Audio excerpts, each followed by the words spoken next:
Price Lord. நாங்கள் தொடர்ந்தும் அடிப்படை கிறிஸ்தவ சத்தியங்களை குறித்து பார்த்து கொண்டு வரோம். நாங்கள் டாபிக்ஸை பார்த்தோம் லாஸ்ட் ஃபியூ செஷன்ஸில். இன்னொரு முக்கியமான ஒரு அடிப்படை சத்தியத்தை இன்றைக்கு நாங்கள் பார்க்க போகிறோம். மேபி சிலவர்களில் இதை கனவேர் ஸ்பெஷலி தமிழ் கிறிஸ்தவர்கள் இதை பற்றி பெருசாக யோசிக்க மாட்டாங்கன்னு நான் நினைக்கிறேன். அதனால் I could be wrong. ஏன் நான் ரீசனை சொல்கிறேன் ஏன்டா, இது நாங்கள் காலகாலமாக செய்கிற ஒரு சடங்கு மாதிரி வந்துட்டு ஹோலி கம்யூனியன் திருவிருந்த குறித்து தான் இன்றைக்கு நாங்கள் பார்க்க போகிறோம். இது நாங்கள் தொடர்ந்தும் செய்கிறோம். சில நாங்கள் எவ்ரி 3 வீக்ஸுக்கு ஒருக்க செய்கிறோம் எங்களோட சர்ச்சில். பட் சில சர்ச்சஸில் எவ்ரி வீக்கும் செய்கிறாங்க. தேசோட கமாண்ட் அப்படி இல்லை, எத்தனை தரம் செய்யணுமெண்டு. ஸோ ஒவ்வொரு சர்ச்சுக்கும் ஒவ்வொரு ரூல்ஸ் இருக்குது. தட்ஸ் ஃபைன், அது பிரச்சனை இல்லை, அதை கர்த்தர் ஆமோதிக்கிறார். ஆனால் என்ன நடக்கும்னு சொன்னால், தொடர்ந்து இப்படி செய்து கொண்டு வாரதுனால அது ஒரு ட்ரெடிஷன் மாதிரி வந்துடும். But I was shocked. நான் வேதத்தை கொஞ்சம் ஆராயக்கல, இந்த ஒரு விஷயத்தை தான் இயேசு கிறிஸ்து செய்ய சொல்கிறார்.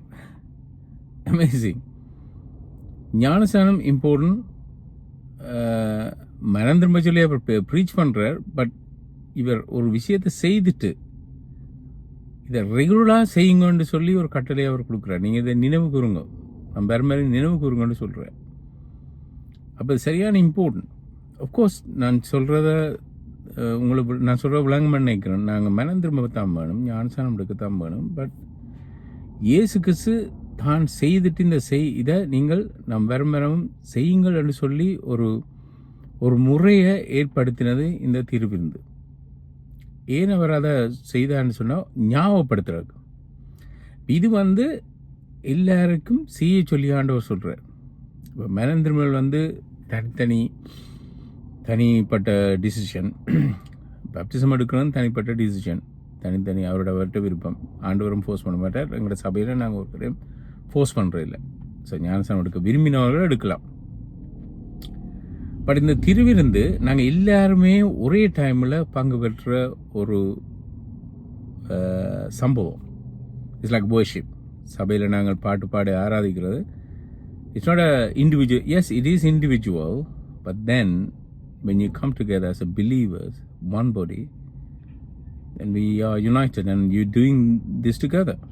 அப்போ திருவிருந்து நாங்கள் எல்லாரும் சேர்ந்து, இன்க்ளூடிங் பாஸ்டர், போதகர், எல்லாரும் சேர்ந்து செய்கிற ஒரு ஆண்டவர் கொடுத்த ஒரு கட்டளை. இது முதலாவது நாங்கள் ஞாபகம் வச்சுக்கொள்ளணும், இது சடங்காச்சாரம் இல்லை. எக்ஸாக்ட்லி ஞானஸ்நானம் ஒரு சடங்கு மாதிரி இன்றைக்கு தண்ணிக்குள்ளே போயிட்டு வந்தால் சரி, நீ எந்த சர்ச் மெம்பர். இட்ஸ் நாட் தான். It's more to that. அதை விட மேலான கருத்து அதுக்கு இருக்குது. அதே போல் திருவிருந்தும் அப்படித்தான். திருவிருந்தை குறித்து மேபி ஒரு சில இடங்களில் நாங்கள் பைபிளில் பார்த்தாலும் அதை செய்த ஆட்கள் சரியான கீ ஒர்க்கர்ஸ், பொறுப்பில் பெரிய ஒரு அதிகாரத்தில் இருந்தாக்கெல்லாம் செய்திருக்கிறாங்க, பெரிய ஊழியக்காரர்லாம் செய்து. பவுல் அப்போஸ்தலன், அநேக சபையில் ஸ்தாபித்தவன், அநேக சபையில் கடிதங்கள் எழுதினவன், அவர் சொல்கிறார். எனிவே, அப்போ இதை குறித்து நாங்கள் பார்க்க போகிறோம். ஸோ முதலாவது நான் உங்களுக்கு ஒரு வசனத்தை எடுத்து 7 பாயிண்ட்ஸ் நான் உங்களோட பகிர்ந்து கொள்ள விரும்புகிறேன். பட் முதலாவது நாங்கள் அந்த பாயிண்ட்ஸுக்கு போகணும். லூக்கா எழுதின சுவிசேஷம் 22ஆம் அதிகாரத்துக்கு என்னோட கூட திருப்பிக் கொள்ளும். லூக்கா 22:19. Luke chapter 22 verse 19. 22 verse 19.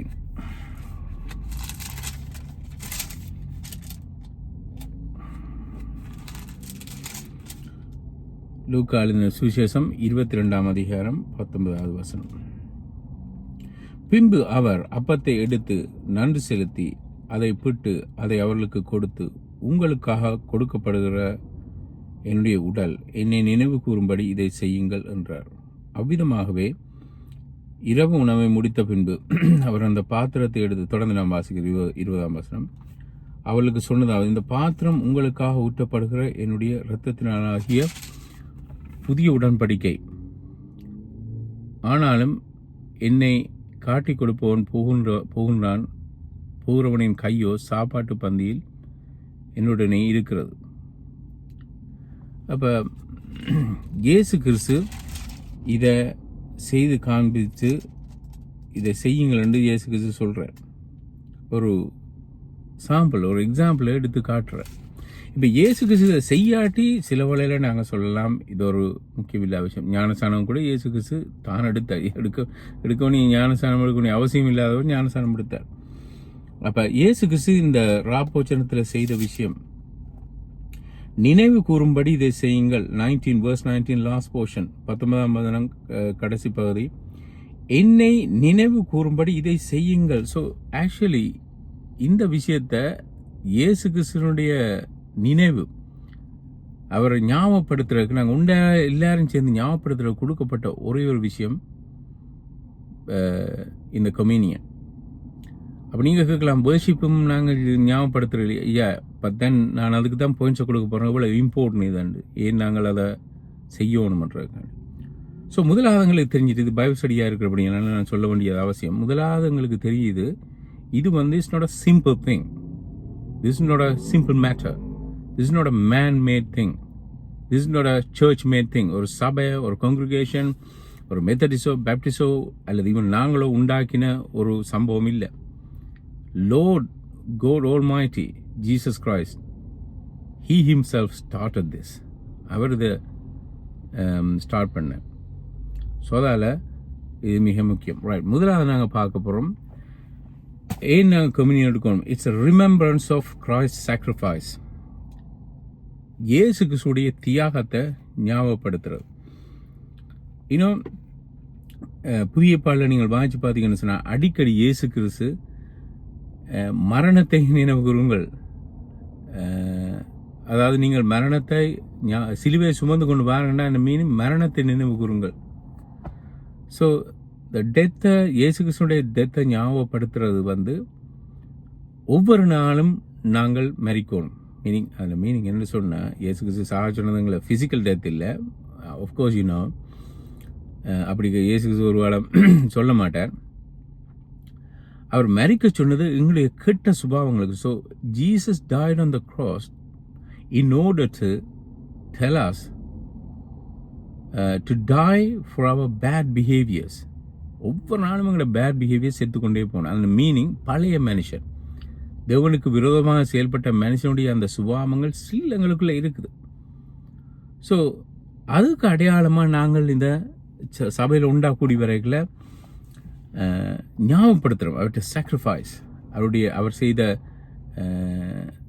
தியாகத்தை நாங்கள் ஞாபகப்படுத்துகிறோம். அதுக்கு இந்த சேம்பு நம்ம வாசிக்கிறோம். ஓகே, அதே முதலாவது லூக்கா 22:19, பிகாஸ் இட்ஸ் கோன் பி, நான் எங்கே எடுத்து காட்டினாலும் அது சேம் ஒரே சம்பவமாக தான் இருக்க போகுது. ஸோ பின்பு அவர் எடுத்து அதை பிட்டு அதை அவர்களுக்கு கொடுத்து, உங்களுக்காக கொடுக்கப்படுகிற என்னுடைய உடல், என்னை நினைவு கூறும்படி இதை செய்யுங்கள் என்றார். லாஸ்ட் போர்ஷன் verse 20, இந்த பாத்திரம் உங்களுக்காக ஊற்றப்படுகிற என்னுடைய இரத்தத்தினால் ஆகிய புதிய உடன்படிக்கை. அப்ப இயேசு கிறிஸ்துவினுடைய தியாகம், சிலுவையில் அவர் தன் இரத்தத்தை ஃபுல்லாக கொடுத்தார். பைபிள் சொல்லுது உடல்ல இந்த அவர் தண்ணீர் ரத்தம் எல்லாம் வெளியில் வந்தன ஈட்டியால் குத்தேக்கல. அப்போ அந்த தியாகம், இப்படிப்பட்ட ஒரு தியாகத்தை எந்த தெய்வம், எந்த மகான், எந்த மனுஷன் செய்திருக்கிறான்? அதான் இன்றைக்கு கிறிஸ்தவர்கள் போல்டாக நாங்கள் சொல்ல முடியும், எங்களுடைய இயேசு கிறிஸ்து தான் ரிடீமர். யோபுக்கு எப்போவோ தெரிஞ்சிட்டு, மேபி 2000-3000 years ago அப்ராக்சிமேட்லி தெரிஞ்சிட்டு ஜீசஸ் கிரைஸ்ட் இந்த உலகத்துக்கு வரப்போறார். அதெல்லாம் நான் சொல்றார், என் மீட்பர் உயிரோடு இருக்கிறார், என் மீட்பர் உயிரோடு இருக்கிறார் என்றும் கடைசி நாளில் அவர் பூமி மேல் நிற்பார் என்றும் நான் அறிவேன். ஸோ இயேசு கிறிஸ்துவின் ரெவலேஷன் யோபுக்கே கிடைச்சிட்டு, ரிடீமர். ஸோ இங்கே நாங்கள் எப்படி ஞாபகப்படுத்த போகிறோம்னா, இயேசு கிறிஸ்துவ ஆஸ் அ ரிடீமர், அவர் எங்களை மீட்கிறவர், எங்களை மீட்டு எங்களுடைய பாவங்களை மன்னிச்சு எங்களை தூக்கி எடுத்த அந்த ஞாபகத்தை, அவர் செய்த அந்த தியாகம், எத்தனை அடி சவுக்கடி அவர் வாங்கினார். ரோமர்ன சவுக்கு அந்த மெட்டல் பீஸ் பின் மாதிரி தான் இருக்கும். இப்போ நீங்கள் நினைக்கிற சவுக்கு இல்லை. அப்போ ஒவ்வொரு அடி கேட்கல, இயேசுக்கு சொல்ற சதா பியும். அதனால் இயேசுக்கு சொல்கிறார், உங்களுக்காக கொடுக்கப்படுற என்னுடைய உடல். அதெல்லாம் பிரெட்டை நாங்கள் பிக்கிறோம். It could be anything. அது ஒரு பீட்டா பிரெட்டாக இருக்கலாம், சும்மா நார்மல் பிரெட்டாக இருக்கலாம், அது பிரச்சனை இல்லை. பட் அந்த பிரெட்டை நாங்கள் பிச்சு துண்டு துண்டாக கொடுக்குறோம். அந்த மீனிங் இயேசுடைய உடல் பிக்கப்பட்டது. எப்போ பிக்கப்பட்டது? அந்த சவுக்கால் அடிக்கல. ஒவ்வொரு முறையும் அவங்க சவுக்கால் அடிக்காது, கொழுவி ஒவ்வொரு சதையாக இழுக்கும். ஸோ கொடூரமான ஒரு மரணம், தியாகம், பெரிய தியாகம், கொடூரமான மரணத்தை இயேசு கிறிஸ்து சந்திச்சார். அதை நினைவு கூறுறதுக்காண்டி தான் நாங்கள் அதை செய்கிறோம். ஸோ முதலாவது பாயிண்ட் வந்து நாங்கள் ஏன் கம்யூனியன் எடுக்கணும், திருவிருந்து எடுக்கணும், ஹோலி கம்யூனியன். ஜஸ்ட் ரிமெம்பர் இயேசு கிறிஸ்துடைய தியாகத்தை ஞாபகப்படுத்துறது. அடுத்தது, இது வந்து நாட் ஓன்லி ஒரு ஆக்ட் இல்லை, it's not only act, is connected to spiritual life, எங்களுடைய ஆவிக்குரிய வாழ்க்கைக்கு சம்பந்தமான. யோவான் 6ஆம் அதிகாரம், ஜான் சாப்டர் 6, யோவான் 6, ஜான் சாப்டர் 6.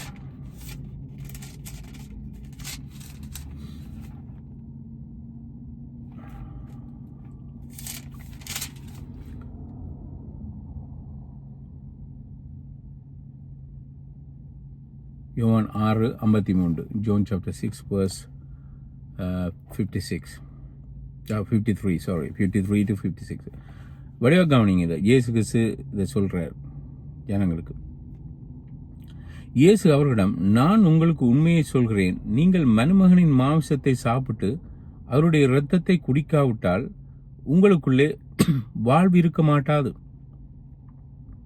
எனது மாம்சத்தை சாப்பிட்டு எனது இரத்தத்தை குடிக்கிறவன் எவனும் நித்திய வாழ்வு உண்டு, நான் அவனை கடைசி நாளில் உயிரோடு எழுப்புவேன்.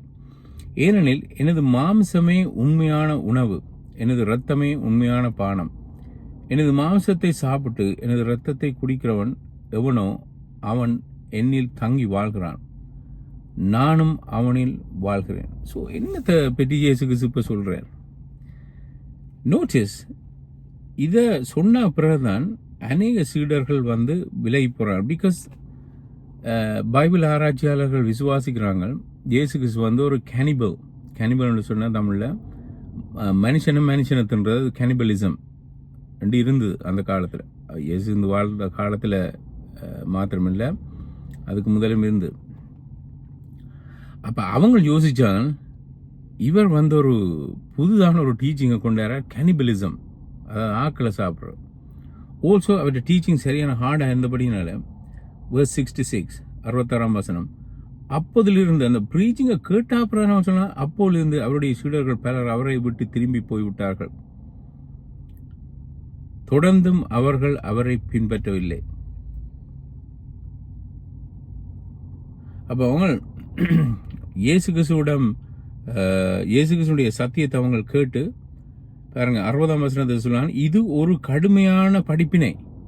அவர் அந்த ஜஸ்ட் அதை சொல்லி முடிச்ச உடனே என்னுடைய மாமிசம் திருப்பி ரிப்பீட் பண்ணுறேன், 3 தரத்துக்கிட்ட ரிப்பீட் பண்ணுறேன். சொல்லேக்கல 60ஆம் வசனத்தில் சொன்னால் இது ஒரு கடுமையான படிப்பினை. verse 60, யாரால் இதை ஏற்றுக்கொள்ள முடியும்? அவன் சொல்கிறான், இது ஹார்டஸ்ட் டீச்சிங். எத்தனையோ டீச்சர்ஸ் மாதிரி இருக்கிறாங்க. கபர்நகூமில், நசரேத்தில், கலிலியில் நிறைய பேர் ப்ரீச் பண்ணி கொண்டு இருந்தான் இயேசு கிறிஸ்து இருந்த காலத்தில். பட் இந்த டீச்சிங் சரியான இயேசு கிறிஸ்துவோட demand was so high. His demand was so high. அவன் சொன்னான், இது யார் நிர்ணயிக்கூடும்? தென் 66ஆம் வசனத்தில் பார்க்குறோம், இயேசு கிறிஸ்து அவன் விட்டு போகிறாங்க. என்னத்தை இயேசு கிறிஸ்து சொல்கிறார்? மாமிசத்தை சாப்பிட்றான். மீனிங் அதான் இந்த சிம்போ. நாங்கள் கம்யூனியனில் அதைத்தான் ஞாபகப்படுத்துகிறோம்.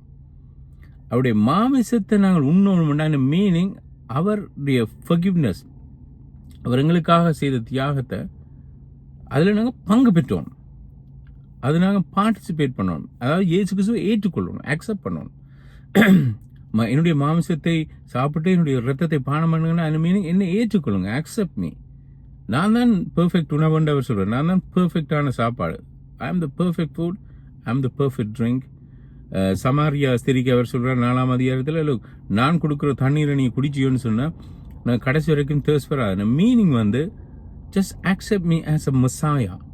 என்ன நீ ஏற்றுக்கொள்ளும் வரைக்கும் உங்களுக்கு மீட்பு இல்லை, உங்களுக்கு பரலோகம் இல்லை, விமோசனம் இல்லை. இதுதான் இயேசு கிறிஸ்து டீச் பண்ணது. அவங்க இதை பிள்ளையா விளையும் கொண்டு இது ஹார்ட் டீச்சிங் அவங்கள்ட இப்போ எங்களுக்கு விளங்குது. எங்களுக்கு கொஞ்சம் எஜுகேஷன் லெவல் வந்து இப்போ எங்களுக்கு ஹாய் ஆக்கள மூளை அந்த காலத்தில் படிக்காதவங்க பாமர மக்கள்லாம் இயேசு கிறிஸ்துவை பின்பற்றினாங்க. அப்போ அவங்களுக்கு அது சரியான கஷ்டமாக இருந்தது. அதில் இயேசு கிறிஸ்துவை விட்டு போங்க. அடுத்தது இது ஒரு கொமாண்ட்மெண்ட். இது வந்து இயேசு கிறிஸ்துங்களுக்கு கொமாண்ட் பண்ண ஒரு விஷயம், கட்டளையாக கொடுத்த ஒரு விஷயம். இது வந்து ஈஸியாக நாங்கள் லைட்லியாக எடுக்கல. 1 கொரிந்தியர் புத்தகம் 11ஆம் அதிகாரம் நாங்கள் நார்மலாக வாசிக்கிற செக்ஷன். எல்லா சர்ச்சஸ்லையும் இதை வாசிக்கிறது கம்யூனியன் கொடுக்கல. 1 Corinthians chapter 11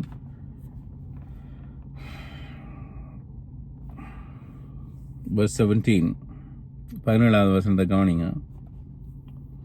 1 Corinthians chapter 11 verse 24. 1 Corinthians chapter 11 verse 24. 24வது வசனம்.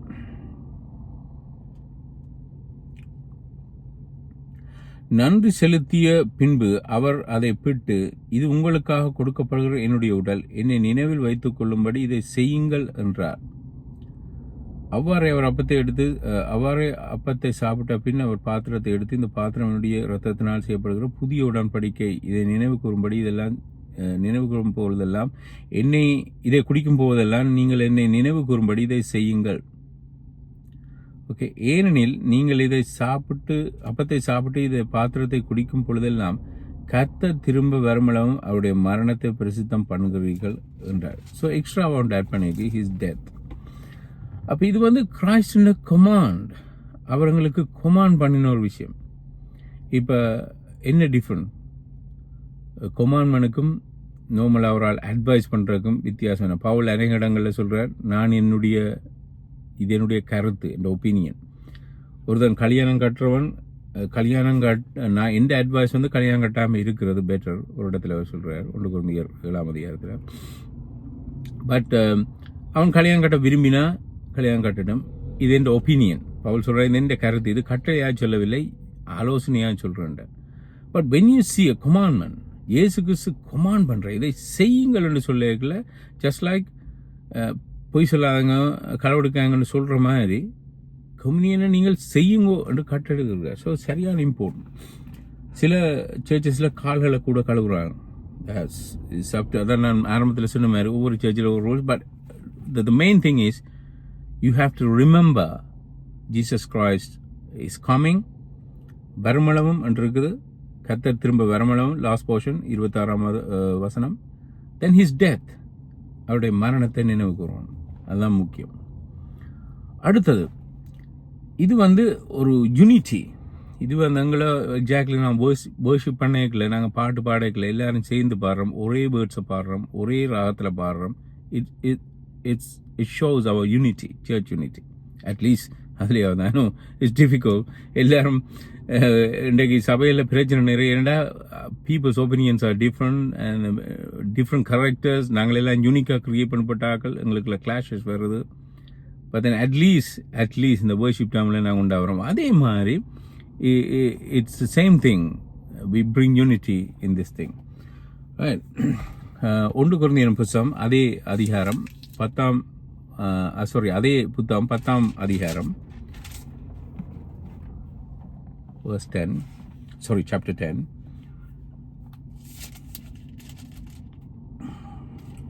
Verse 16 and 17. 1 கொரிந்தியர் புத்தகம் 10ஆம் அதிகாரம் 17ஆம் வசனம். நாம் ஆசீர்வாதத்தின் பாத்திரத்துக்கு நன்றி செலுத்துகின்ற போது கிறிஸ்துவின் இரத்தத்தில் பங்கு கொள்கிறோம் அல்லவா? அப்பத்தை பிற்கும் போது கிறிஸ்துவின் உடலில் பங்கு கொள்கிறோம் அல்லவா?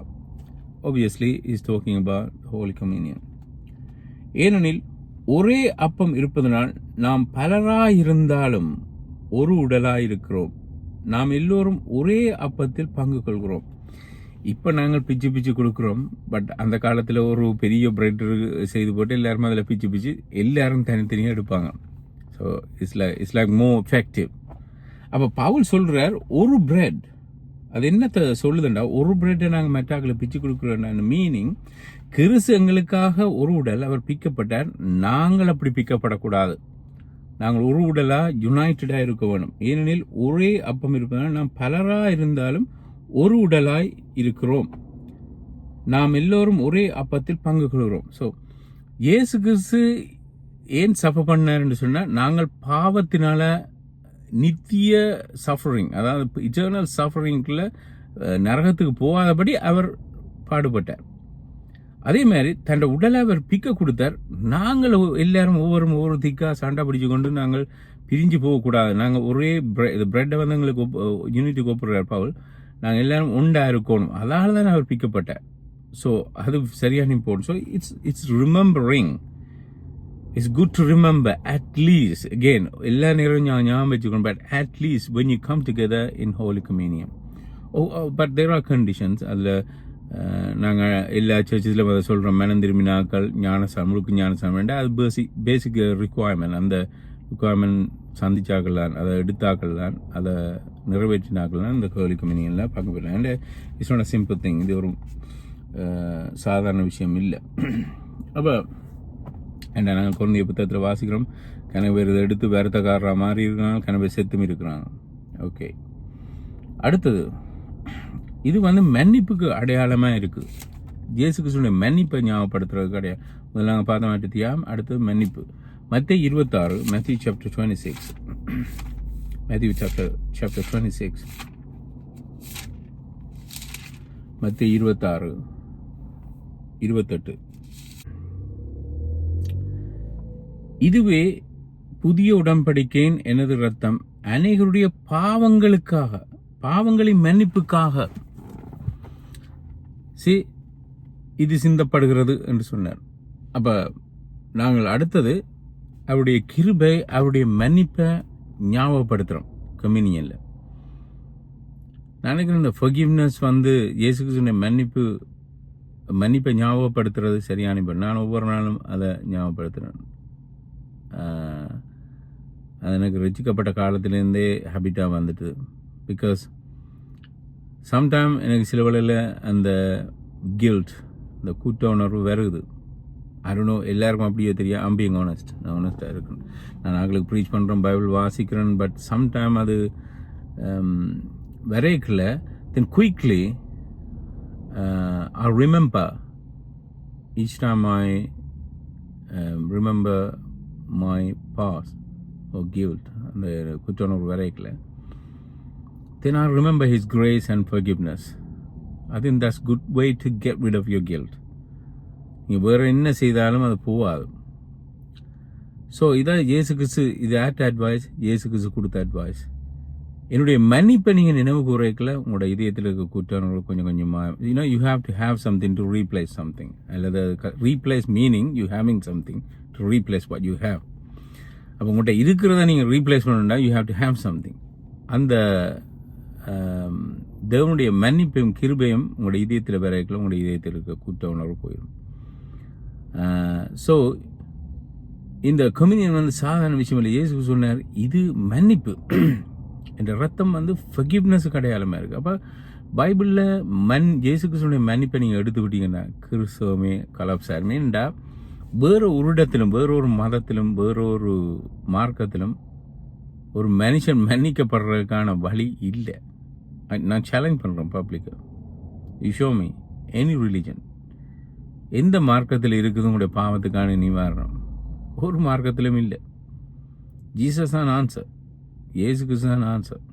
இயேசு கிறிஸ்து தான் உங்களுக்கு மன்னிப்பை கொடுக்குறோம். ஸோ அதை ஞாபகப்படுத்துறது மிக மிக முக்கியம். அடுத்தது இது வந்து ஒரு ஹோப்பை கொடுக்குது, எதிர்பார்ப்பை கொடுக்குது. அது நான் உங்களுக்கு நான் அந்த முதல் சொன்ன கோட்டேஷன் நான் தவறுதலாக சொன்னேன். But let's go back. 1 கொரிந்தியர் புத்தகம் 11ஆம் அதிகாரம், 1 Corinthians chapter 11. இதுதான் நாங்கள் ஒவ்வொரு முறையும் சர்ச்சில் வாசிக்கிறோம். இந்த வசனத்தை தான் நான் வாசிக்கிறேன், மற்ற சர்ச்சில் வாசிக்கிறேன். ஓகே, இது ஒரு எதிர்பார்ப்பு, ஒரு ஹோப்பை கொடுக்குறது. இன்னும் இன்றைக்கு நிறைய பேர் நிறைய எதிர்பார்ப்போடு இருக்கிறாங்க. நிறைய பேரண்ட்ஸ் மேலே இந்த பிள்ளைகளுக்கு கல்யாணம் கட்டுமா, கட்டுவாங்களா, இந்த பிள்ளைய கல்யாணம் சரி வருமா, நான் ஒரு பேர பிள்ளையை காணுவேனா, எவ்ரிபடி ஹேஸ் ஹோப். சபை போதவருக்கு இந்த சபை நிரம்பி வழியுமா, ஜனங்கள் கூட வருமா, எனக்கு அதான் விருப்பம். Everybody have something to hope on about it. ஏதாவது ஒரு விஷயம் உங்களோட வாழ்க்கையில் இருக்கும், நாங்கள் எதிர்பார்க்குற விஷயம். இப்போ எங்களோட பிள்ளைகளுக்கு ஒரு வேலை வரணும், அவங்க நல்ல வாழ்க்கை, it's a hope. But best hope எது தெரியுமா? Is coming. அதைத்தான் நாங்கள் பார்க்க போகிறோம். 1 கொரிந்தியர் புத்தகம் 11ஆம் அதிகாரம், 1 Corinthians chapter 11 verse 26. 1 Corinthians chapter 11 verse 26.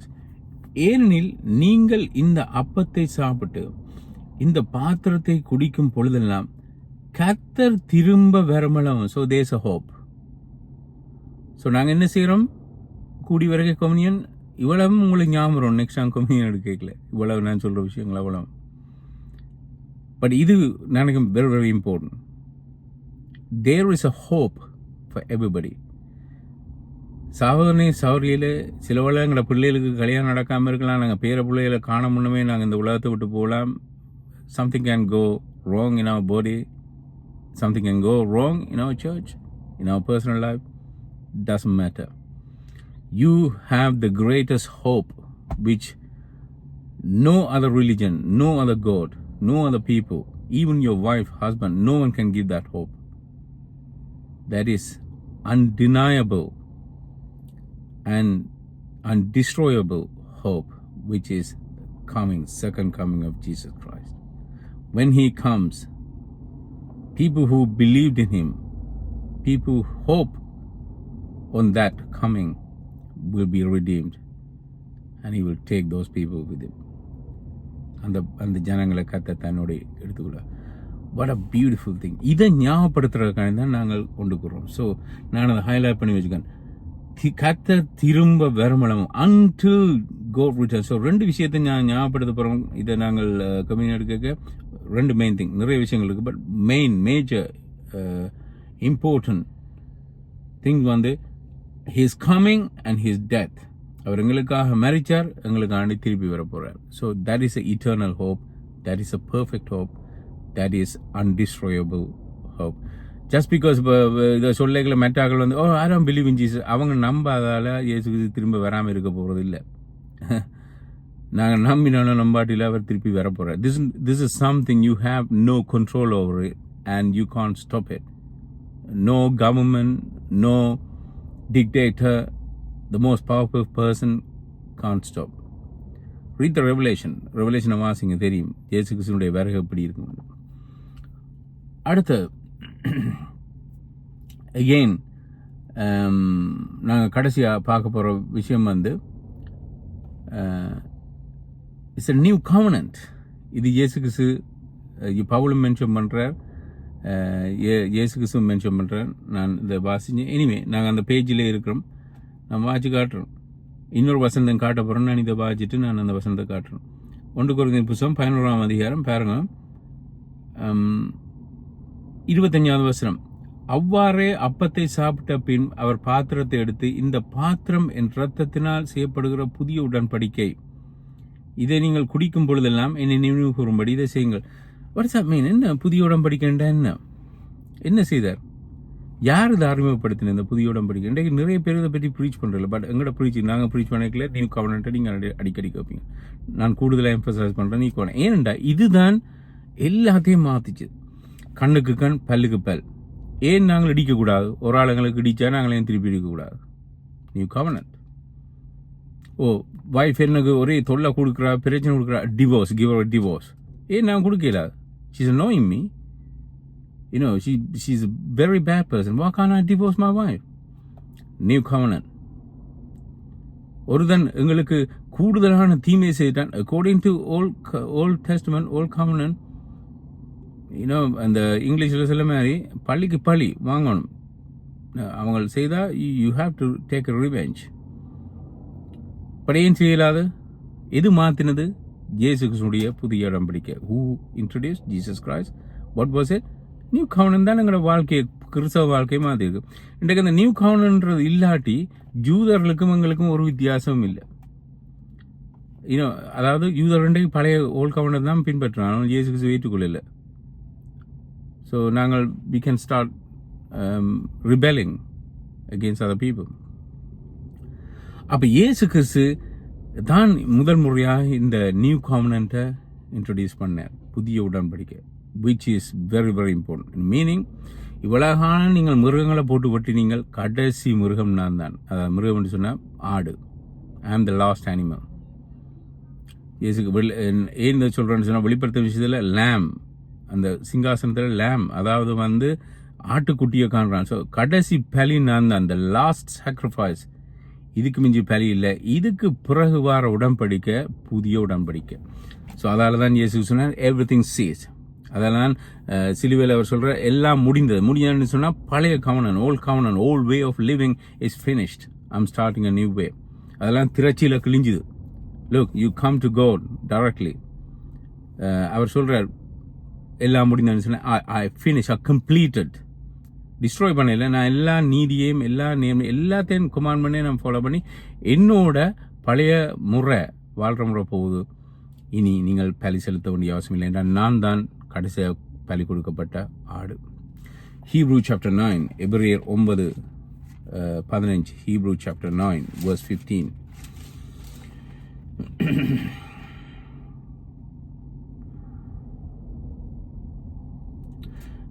நிறைய இருக்குது வசனம், ஒரு வசனத்தை மாத்திரம் வாசிங்க. ஹீப்ரூ சாப்டர் 9 verse 15, எபிரேயர் 9:13. இந்த காரணமாக கிறிஸ்துவே புதிய உடன்படிக்கை நடுவராக இருந்தார். See, he is in the middle of old covenant and the new covenant. அவர் தான் old covenant கொடுத்தவர்.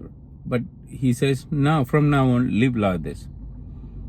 இப்படி வாழுங்கன்னு சொன்னார். இதனால் இறைவனால் அழைக்கப்பட்டவர்கள் எல்லோரும் அவர் வாக்கு பண்ணிய நித்தியமான உரிமை சொத்தை பெற்றுக்கொள்வார்கள். ஏனெனில் முதலாவது உடன்படிக்கையின் கீழ் மக்கள் செய்த பாவங்களிலிருந்து அவர் மீட்கும் பொருளாக இப்பொழுது அவர் இறந்தார். மீனிங், முதலாவது உடன்படிக்கையில் அவரை மீட்க ட்ரை பண்ணார். பட் ஜனங்கள் ரிஃப்யூஸ் பண்ணதால அவர் அதை மாற்றி, நான் எல்லாருக்கானையும் ஒரே பலியாக என்ன கொடுக்குறேன், from now on you will have a good life, new life, sin free life, பாவம் இல்லாத வாழ்க்கையை நீங்கள் வாழ்வீங்க.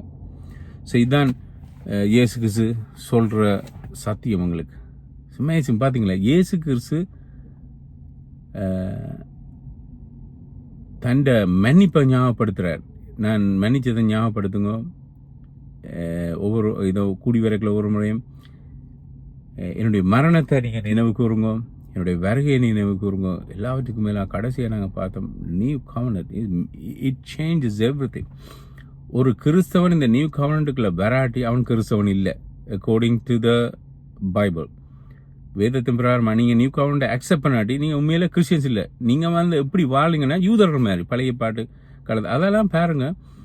இந்த நியூ கவர்னன்ட்டுக்குள்ள வராத ஆக்கள் தான் இந்த பாசர் அவங்களெல்லாம் இந்த யூடியூப்பில் பாட்டுகள் மெசேஜ் எல்லாம் கொடுக்கல கவனிச்சு பாருங்க, எல்லாமே பழைய பாட்டுலேருந்து தான் எடுப்பாங்க.